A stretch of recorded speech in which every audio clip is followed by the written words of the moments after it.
First on CNN, sources telling us that European security officials observed Russian Navy ships earlier this week in the vicinity of those leaks in the Nord Stream pipelines that were likely caused by underwater explosions.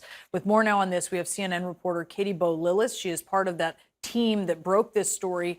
Katie, do these ships have anything to do with these explosions that were believed to be responsible for leaks in these pipelines? It's a good question, Brianna. They don't know the answer to this right now. At this point, this is just one of many factors that investigators are going to be looking at to try to get a sense of what actually happened here. Here's what we know. We know that Russian Navy support ships were spotted in the vicinity of the leaks on these pipelines. We were also told by a source familiar with the intelligence that Russian submarines were spotted in the general area last week. But important not to jump to too many conclusions here. As one Danish military official put it to me, he said, look, we see Russian ships operating in this part of the Baltic Sea pretty routinely. They're testing our awareness. So the presence of these ships doesn't necessarily indicate that they had anything to do with the explosions that at this point we believe caused these leaks. Yeah, look, we don't know who did it, but there's a question of who has the motive and who has the capability. And a lot of experts say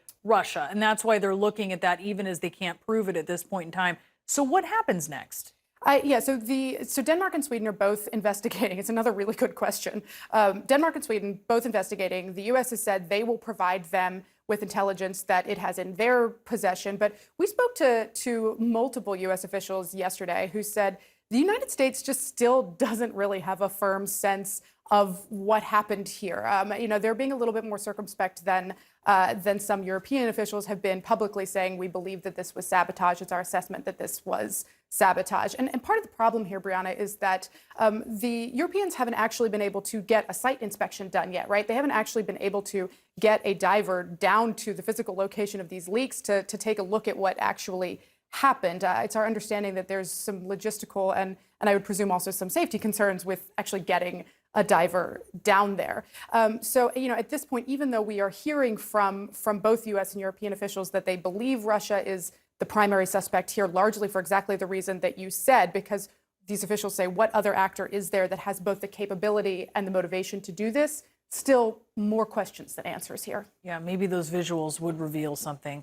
Katie Bowe, great reporting. Thank you so much.